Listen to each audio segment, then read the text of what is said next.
Hello, dears. Welcome to Shay's Tilbrook.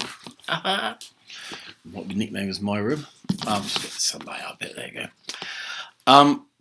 As I said, we're going to think about why the policy of appeasement was introduced by Britain towards Germany in the 1930s. It's actually one of the most important historical questions of them all, really. And what I'm going to do is take you through a series of just small points, if you like, that might help you think about it in a slightly different way and might help when it comes to what I'm going to get you to do over from Friday onwards, okay? So kick off, if you look at the blog post you got up there, right, you'll see I said an introduction, who's going to argue with the greatest Englishman, right? Let's give you a bit of background here. In Germany, in 1938, is threatening to invade Czechoslovakia.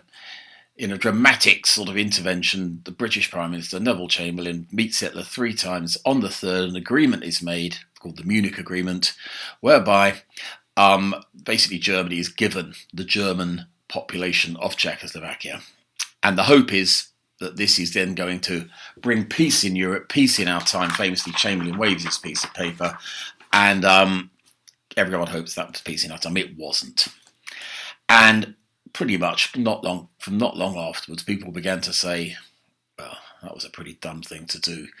I've got 2 examples I'll put up there.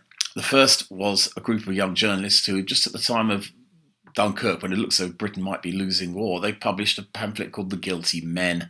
And this basically said that the generation of politicians like Chamberlain, Stanley Baldwin before him, Lord Halifax, the Foreign Secretary at the time, basically they betrayed their country, and not too fine a point on it, had been cowards, had been deceived at best, had sold England down the river, sold Britain down the river, and that was pretty much the opinion that held ever since after that. And the reason mostly for that was Churchill, of course, became the greatest ever Englishman and then wrote about it. Churchill famously quipped, "History will be kind to me, I know, for I will write it." And he did. The Gathering Storm is the first volume of Churchill's memoirs of the war, for which, by the way, he won a Nobel Prize of Literature. And it basically could be entitled "Why the War Was Everyone Else's Fault Except Mine." And that view was pretty much held. Appeasement was wrong, it was dumb, it was stupid, they were too easily fooled, and they deserved to be remembered as a pretty grotty bunch. So what I'm going to do is take you through a series of reasons why that might quite not be true.